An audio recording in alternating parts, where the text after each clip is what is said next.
ఇప్పుడు మీరు సింధు భక్తి ఛానల్లో ఒక మంచి కథ వినబోతున్నారు. ఒక నిశీధి రాత్రి. చీకటి ఆవహించిన నిశీధి రాత్రి. ప్రతి నిశ్శబ్దపు గుండెలో ఒక ఆడపిల్ల మనసు గుబులు. విధి తనను చీకటిలోకి నెడదామనుకున్నా ఆమె ఆశలు వెలుగై మార్గం చూపించాయి. ఈ కథ ఒక ఆడపిల్ల విధి రాతను తానే మార్చుకున్న కథ. మరొక అబల ఎదుర్కొన్న అనేక అపాయాలు, ఇంటా బయట పొంచి ఉన్న ప్రమాదాలు, ఇవన్నీ ఈ నిశీధి రాత్రిలో మసకబారిపోకుండా వెలుగు చూపిస్తున్న వైనం. అదే సమయంలో సమాజంలో కీలకమైన స్థానాల్లో ఉన్నవారు తమ ధర్మాన్ని గుర్తించి సరైన నిర్ణయం తీసుకున్నప్పుడు జీవితాలు ఎలా రక్షించబడతాయో, ఒక జీవితం కొత్త దారిలో చీకటిలోంచి వెలుగురేఖ ఎలా ఉదయిస్తుందో తెలిపిన కథ. ఒక నిశీధి రాత్రి కేవలం ఒక ఆడపిల్ల ఆవేదనే కాదు, ఇది ప్రతి స్త్రీ ధైర్యానికి ప్రతీక, సమాజపు జాగృతికి ప్రతిబింబం. ఇప్పుడు మీరు వినబోతున్న కథ పేరు నిశీధి రాత్రిలో దీపావళి వెలుగులు. తెల్లవారుజాము 3 గంటల సమయం. కోటి పోలీస్ స్టేషన్ లో ఫోన్ మోగింది. హలో హలో, కోటి నుండి Amar tea stall owner Khayyum మాట్లాడుతున్నాను సార్. చెప్పు ఖయ్యూం బాయ్, నేను ఎస్ఐ మాట్లాడుతున్నాను సార్. ఇప్పుడే ఒక పాపతో ఉన్న ఆడమనిషిని కారు నుండి తోసేసి వెళ్లిపోయారు. ఆ ఆడమని చూస్తే ఫ్యామిలీ లేడీ లాగానే ఉంది, అందుకే మీకు ఫోన్ చేశాను అని చెప్పాడు. డ్యూటీలో ఉన్న పోలీస్ ఆఫీసర్ అలర్ట్ అయ్యాడు. ఏమంటున్నావు, కార్ నెంబర్ చూసావా? లేదు సార్, రోడ్డు ఖాళీగానే ఉంది, కారు స్పీడ్ గా వెళ్లిపోయింది. కానీ ఆ ఆడదానికి ఏదో జరిగిందనుకుంటా, చిన్న పాప కేకలు వేస్తోంది సార్. ఫోన్లో నుంచి చిన్న పాప ఏడుపు కూడా వినిపిస్తోంది. ఎస్ఐ గంభీరంగా డ్యూటీ కానిస్టేబుల్ వైపు తిరిగి, రాజు జీప్ స్టార్ట్ చేయి అని ఆజ్ఞాపించాడు. జనరల్ మేనేజర్ ఆఫీసులో అలజడి. స్టెనో నజీర్ ఆతృతగా లోపలికి వచ్చాడు. అసిస్టెంట్ క్లర్క్ సుధా అడిగింది, సార్ ఏమైనా సమస్య? నజీర్ చేతిలో ఉన్న ఫ్యాక్స్ చూపించాడు. మేనేజర్ కృష్ణ వైఫ్ స్వప్నను 1 సంవత్సరపు బిడ్డతో వాళ్ళ నాన్న హైదరాబాద్ నుండి బయలుదేరే ఏపీ ఎక్స్ప్రెస్ ఎక్కించాడు. రామగుండం వరకు చేరలేదు. వెంటనే స్థానిక పోలీస్ సాయం పొందండి అని, ఇది అత్యవసరమని దాంట్లో ఆ ఫ్యాక్స్ లో ఉంది. జనరల్ మేనేజర్ గంభీరంగా ఆలోచించాడు. ఇది మన ఆఫీస్ పరువు విషయం. వెంటనే ఎస్ఐని పిలిపించు, వాహనాలు సిద్ధం చేయమని ట్రాన్స్పోర్ట్ ఆఫీసుకు చెప్పు అని ఆర్డర్ ఇచ్చాడు. 3 జీపులు బయలుదేరాయి. మంచిర్యాల, బెల్లంపల్లి, కాగజ్ నగర్ స్టేషన్స్ కి ప్రతి జీపులో 6 సిబ్బంది స్థానిక పోలీసులతో కలిసి వెతకడం మొదలైంది. జనరల్ మేనేజర్ కి మంచిర్యాల పోలీస్ స్టేషన్ నుంచి సిఐ కాల్ చేశాడు. సార్, ఇక్కడ రైల్వే స్టేషన్ లో ఏపీ ఎక్స్ప్రెస్ నుండి దిగిన వాళ్లలో ఒక మార్వాడి ఫ్యామిలీ, ఇంకా 5-6 రోజు అప్ అండ్ డౌన్ చేసే ఎంప్లాయీస్ మాత్రమే దిగారు. ఇక్కడ ఎటువంటి అనుమానాస్పద వ్యక్తులు కూడా ఉన్నట్టుగా సమాచారం లేదు. మా ఎంక్వైరీ కొనసాగిస్తాము, ఏదైనా సమాచారం అందిన వెంటనే మీకు తెలియజేస్తాము అని చెప్తూ ఫోన్ పెట్టేశాడు. ఫోన్ లైన్ ఆగిపోగానే జనరల్ మేనేజర్ కుర్చీలో కూర్చున్నాడు. కళ్ల ముందు అనేక అనుమానాలు తిరుగుతున్నాయి. మార్వాడి ఫ్యామిలీ, డైలీ కమ్యూట్ చేసే ఎంప్లాయీస్, అంతేనా లేక ఎవరో నీడలా తిరుగుతున్నారా అనే ఆలోచనలు మదిలో రకరకాల అనుమానాలకు దారి తీస్తోంది. బయట గడియారం మెల్లగా మోగింది. రాత్రి వేళ కాస్త కమ్ముకొస్తున్న ఆఫీసులోని టేబుల్ మీద వేసిన పేపర్ల గుట్ట, ఫైల్స్, టెలిఫోన్ అన్నీ ఒక్కోటి మౌనంగా అతనికి ఆ విషయంలో నిస్సహాయలమని చెప్పాలని తప్పిస్తున్నట్టుగా ఉన్నాయి. కిటికీలోంచి దీపావళి వెలుగులు లీలామాత్రంగా కనిపిస్తున్నాయి. తారాజువులు ఆకాశంలోకి వెళ్లి వదిలే శబ్దాలు వినిపిస్తున్నాయి. బెల్లంపల్లిలోని ఊరి చివర వాడా నుండి కొంతమంది మహిళలను పోలీస్ స్టేషన్ కి పిలిపించి ఎస్ఐ అడుగుతాడు, ఇది చాలా పలుకుబడి ఉన్న పెద్దవాళ్ల ఇంటి విషయం. మీరేదైనా తప్పుడు పని చేసినా, మీకు ఏదైనా సమాచారం ఉన్నా మర్యాదగా చెప్పండి, లేదంటే నా సంగతి తెలుసు కదా. లేదు సార్, మేము డబ్బులు అవసరం ఉండి మా వృత్తిలోకి రావడానికి ఒప్పుకుంటేనే రాణిస్తాము, కానీ బలవంతంగా ఆ పాడు పని చేయించము, అందులో కలవారమ్మాయి అంటున్నారు అని ఆ యువతి చెప్పడం ముగియకుండానే లాఠీ ఝుళిపించి, సర్లే సోది చెప్పకండి, వెళ్ళండి, మళ్ళీ పిలిస్తే రావాలి అంటూ, కానిస్టేబుల్ వీళ్ళ వివరాలు తీసుకుని పంపించాయి అంటూ ఆర్డర్ వేస్తాడు. కాగజ్ నగర్ స్టేషన్. ఒక కూలీ చెప్పాడు, ఒక ఆడమనిషి చిన్న బిడ్డతో ఇక్కడ దిగింది సార్. ఒక మనిషి తీసుకెళ్లాడు, అతను బిఎస్ఎల్ బ్రోకర్. జిఎం వెంటనే ఎస్పీకి ఫోన్ చేశాడు. మా డిపార్ట్మెంట్ గౌరవ విషయం ఇది, చాలా జాగ్రత్తగా డీల్ చేయండి. ఆ తల్లి బిడ్డను తప్పకుండా రక్షించాలి. పోలీసు బృందం మురికివాడల్లోకి దూసుకు వెళ్లింది. వీధి దీపం వెలుగుల కింద సైరన్లు మోగుతున్నాయి. వాకీటాకీ శబ్దాలు, జనాల పరుగులు, పోలీసు లాఠీలు తడిమే శబ్దము, ఒకరి తర్వాత ఒకరిని స్టేషన్ కి లాక్కుంటూ వస్తున్నారు. ఒక వేశ్య గృహం నడిపే యువతి లత సమాచారం ఇచ్చింది. ఆమెను బిడ్డను ఒక మారుతి కారులో హైదరాబాద్ వైపు తీసుకెళ్లారు. తెల్లవారుజామున కోటిలో వదిలేశారు. కానీ ఆ అమ్మాయి మీరు చూపిస్తున్న ఈ ఫోటోలో అమ్మాయిలాగా లేదు. పేరు రమణో రమ్యనో అన్నాడు సార్ అని ఎస్ఐ కఠినంగా. ఏమంటావే? ఆ చిన్నపిల్లతో ఉన్న ఆడది ఎవరు? మళ్ళీ చెప్పు. ఎక్కడికి తీసుకెళ్లారు? వేరే పేరు వినబడటంతో ఆతృతగా ఆశ్చర్యంగా అడిగాడు ఎస్ఐ. వేశ్యాగృహం నడిపే యువతి లత గొంతు వణుకుతూ, సార్ సార్ ఆ ఆడ మనిషి చిన్న బిడ్డతో ఇక్కడి దిగింది. బ్రోకర్ గిరిగాడు మత్తుమందు ఇచ్చి కారులో ఎక్కించాడు. పేరు స్వప్నమడుకు కాదు. సరిగ్గా వినలేదు. ఎవరో తరుముతున్నట్టుగా హైదరాబాద్ వెళ్తున్నానని చెప్పి వెళ్ళిపోయాడు.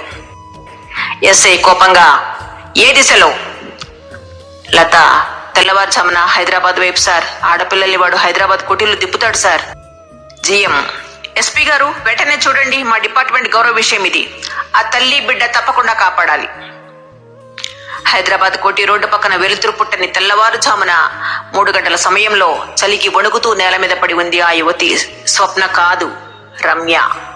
ఒంటి మీద తడిసిన బురద, బట్టలు అస్తవ్యస్తంగా, చేతి మీద గాయాల రక్తం, ఇంకా ఎండకుండానే గురుముద్దల్లా గడ్డకట్టింది. కారు నుండి తోసేసి వదిలేసినట్టే కనిపిస్తోంది. ఆమె ఛాతికి బిగువుగా అంటుకుని ఉన్న చంటి పిల్లవాడు గగ్గోలు పెడుతూ ఏడుస్తున్నాడు. తల్లి దయనీయ స్థితిని గ్రహించినట్టు ఆ శబ్దం ఆ సైలెంట్ వీధిలో గుండెను పగలగొట్టేలా వినిపించింది. దృశ్యం చూడడానికి ఎవరి కన్ను తట్టలేదు. కానీ ఒక రోజంతా ఒక పెద్ద సంస్థ మరియు పోలీసులు చేసిన వేగవంతమైన చర్యల వలన ఆ తల్లి బిడ్డ ఇద్దరు ప్రాణాలతో బయటపడ్డారు. ఆ రోజే నరక చతుర్దశి. లోక కంఠకుడి అంధకారపు బంధనాల నుండి భూదేవి విముక్తి పొందిన రోజు. కిరాతకుడైన భర్త క్రూరమైన అత్తమామల బంధనాల నుండి రమ్యకు వచ్చిన స్వాతంత్ర్యం. Flash back. రమ్య కథ. రమ్య బ్రహ్మం అనే చిన్న ఉద్యోగి కూతురు. అన్నయ్య అమెరికాలో ఉద్యోగం, కానీ రమ్య చదువు పూర్తి చేయలేకపోయింది. ప్రేమలో మోసపోయింది. తండ్రి మ్యారేజ్ వెబ్సైట్ లో సంబంధం చూసి పెళ్లి చేశాడు. అల్లుడు సాఫ్ట్వేర్ ఇంజనీర్ అని నమ్మారు. కట్నం ఇచ్చారు. ఒక పిల్లాడు కూడా పుట్టాడు. కానీ అల్లుడు ఫ్యామిలీ మంచివాళ్ళు కాదు, ట్రాఫికర్స్.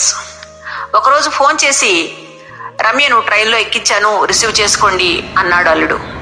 కానీ సికింద్రాబాద్ లో దిగిపోయి మత్తుమందు ఇచ్చి బ్రోకర్కి అప్పగించారు. అదే రమ్య కోటిలో పోలీసులు కాపాడింది. బ్రహ్మంగారి అల్లుడు ఫ్యామిలీ అంతా అరెస్ట్. ఒకరిని వెతికే ప్రయత్నంలో ఇంకొకరి జీవితం రక్షించబడింది. ఫోన్లో జనరల్ మేనేజర్ కి వివరిస్తున్నాడు. ఒక తల్లిని వెతికే గాలింపు ఇంకో అమాయకురాలి కన్నీళ్లు ఆపింది. అర్ధరాత్రి చీకటిలో దాగిన ఆ గాథ, ఆ రమ్య జీవితం ఒక కొత్త ఆశను అందుకుంది. అప్పటి వరకు గుట్టుగా సాగించిన విచారణ ముమ్మరం చేయాల్సిన అవసరం వచ్చింది. పోలీసులు ఒక కీలక నిర్ణయం తీసుకున్నారు. స్వప్న ఫోటోను పత్రికల్లో రిలీజ్ చేసి ప్రజల ద్వారా సమాచారం సేకరించాలి అని. స్వప్న తన ఫోటో పేపర్లో చూసి షాక్ అయింది. తన నాన్నకి కాల్ చేసి గట్టిగా చెప్పింది, నన్ను వెతకకండి. మీరు రైలు ఎక్కించిన వెంటనే నేను దిగి గోపి ఇంటికి వెళ్ళాను. దయచేసి ఎంక్వైరీ ఆపండి. Flash back. ప్రేమ గాథ. కాలేజీలో ఎంఏ చదివేటప్పుడు గోపి, స్వప్న క్లాస్మేట్స్. గోపి చాలా క్లవర్ స్టూడెంట్. గోపిని చాలా సార్లు స్వప్న అడిగేది, మీరు ఇంత క్లవర్ కదా, ఇంజనీరింగ్ సైడ్కి ఎందుకు వెళ్ళలేదు? గోపి కూడా చాలాసార్లు చెప్పాడు, గ్రూప్ 1 గవర్నమెంట్ సర్వీసెస్ అంటే చాలా ఇష్టం, అందుకే ఈ రూట్ ఎంచుకున్నాను అని చెప్పేవాడు. గోపి కాలేజీలో టైం దొరికినప్పుడు ఊళ్ళో పిల్లలకు రకరకాలుగా హెల్ప్ చేసేవాడు. శాంత స్వభావి.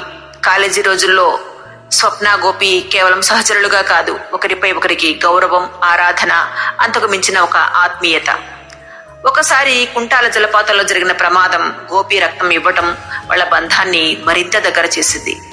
గోపి తన కలల గురించి చెబితే స్వప్న అతనికి తోడుగా నిలబడాలని భావించింది.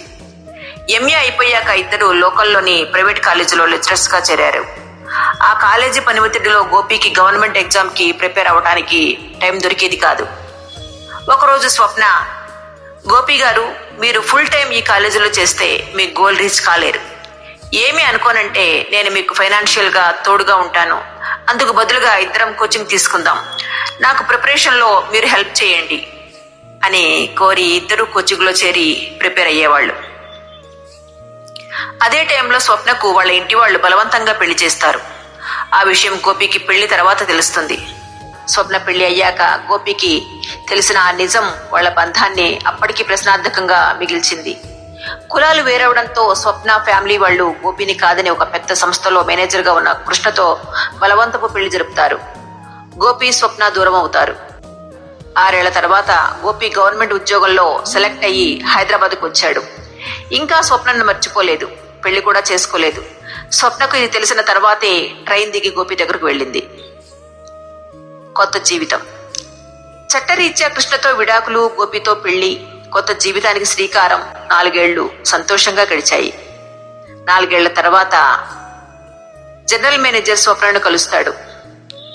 జిఎం, కృష్ణకు క్యాన్సర్ వచ్చింది, ఇంకొన్ని నెలలే జీవితం, చివరి కోరిక తన కొడుకును ఒక్కసారి చూడాలని. స్వప్న ముఖం గట్టిపడుతుంది. స్వప్న, ఇప్పుడు నేను గోపి భార్యను సార్, అతన్ని కలవడానికి ఇష్టపడను, కానీ నా కొడుకు మాత్రం ఒక్కసారి వెళ్ళి చూపిస్తాను. ఒక కండిషన్ మీద, తండ్రి అని చెప్పకూడదు. జిఎం ఆశ్చర్యపోతాడు. స్వప్న, ఇది కాస్త కఠినంగా అనిపించదా? స్వప్న, నా కొడుకు భవిష్యత్తు కోసం ఇది అవసరం. తండ్రి అనే గుర్తింపుతో అతని మనసు మళ్ళీ గందరగోళంలో పడవేయలేను సార్, నా గతాన్ని నేను మూసివేశాను. ఆసుపత్రి సీన్. కృష్ణ బలహీనంగా మంచం మీద కూర్చున్నాడు. గది నిశ్శబ్దంగా ఉంది. వెళ్లిన చిన్న బిడ్డ, అప్పటికే 4 ఏళ్ల వయసు ఉన్న ఆ బిడ్డడు జిఎంతో కలిసి లోపలికి వస్తాడు. బాలుడు తన అమాయక కళ్లతో కృష్ణను చూసి దగ్గరకు వెళ్లి చేతిలో ఉన్న బొమ్మను అతనికి ఇస్తాడు. కృష్ణ ముఖంలో ఒక క్షణం ఆనందం, కన్నీటి చుక్కలు జారిపోతాయి. చేతులు వణుకుతూ అతన్ని తడుపుతాడు. కృష్ణ లోపల, నా బిడ్డ, కనీసం నా కళ్ళతో అయినా చూశాను, అంతే చాలు. బాలుడు ఏమీ అర్థం కాకుండా వెనక్కి జిఎం వైపు తిరిగి వెళ్తాడు.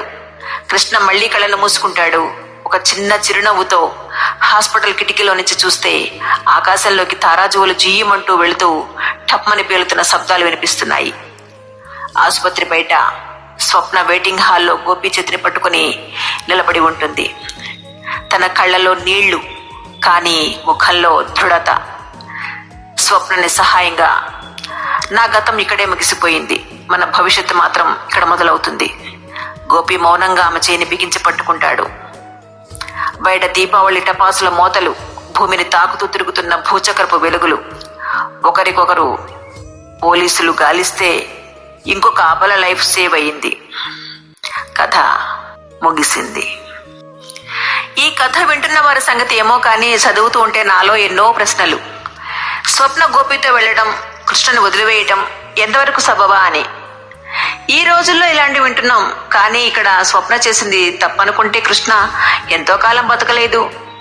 అదే తర్వాత స్వప్న జీవితం ప్రశ్నార్థకం. ఏమో, స్వప్న అలా వెళ్ళిందంటే కృష్ణ మనసు అంగీకరిస్తుందని అనుకుందాం. ఒక్కోసారి దేవుడు రాసిన రాతను మార్చుకోగల స్వాతంత్రం ఆడదానికి ఉంటే స్వప్న రాసుకున్నది కరెక్టే అనిపిస్తుంది.